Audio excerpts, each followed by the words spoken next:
New details tonight in a deadly carjacking of a woman in Winter Springs. A fourth man was arrested, and we now know who's accused of killing a local tow truck driver. We want to get right over to Fox 35's Manny Martinez. He is joining us live here in the studio tonight. So Manny, prosecutors say this was all a big conspiracy over drug money.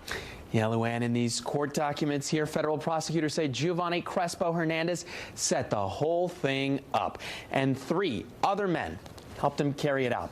The mastermind, according to investigators, wanted to reclaim tens of thousands of dollars the victim, Catherine Aguas Vivas, had just picked up. It's another twist in this case that spans several counties, includes multiple suspects, led to 2 deaths at different crime scenes, all with one terrifying carjacking video. These court documents filed Thursday detail the alleged conspiracy at points to the minute. Prosecutors say it was already in motion as Catherine Aguas Vivas drove north from Homestead in April. The carjacking happened after she picked up $170,000 in drug money from Giovanni Crespo Hernandez's home in Castleberry.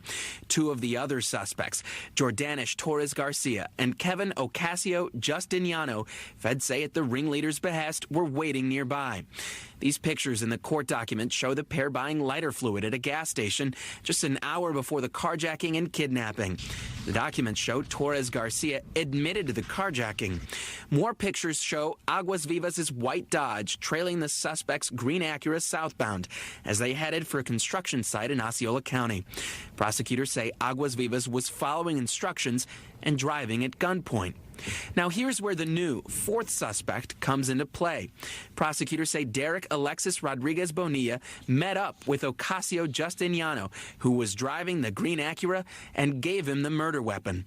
According to prosecutors, Ocasio Justiniano drove back to the construction site with the gun. And less than 2 hours after the more than $100,000 changed hands, Catherine Aguas Vivas was doused with lighter fluid and shot dead, all before her car was set on fire, with her body still inside.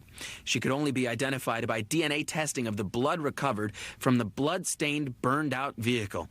Shortly after Aguas Vivas' murder, prosecutors say Torres Garcia was seen on surveillance video meeting with Rodriguez Bonilla at an apartment complex in Orlando.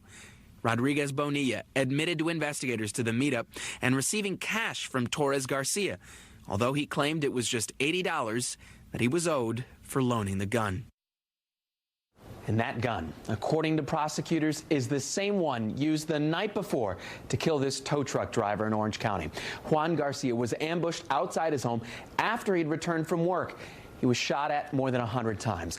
We learned in these documents that prosecutors say they've positively identified Jordanish Torres Garcia as one of Juan Garcia's 2 killers. After the shooting rampage, prosecutors say one of the suspects grabbed something from Garcia's truck before speeding off in a green Acura. All 4 suspects are charged with carjacking resulting in death and kidnapping. If they're convicted on all charges, the mandatory minimum is life in prison. They could even face death. Live in studio, Manny Martinez, Fox 35 News.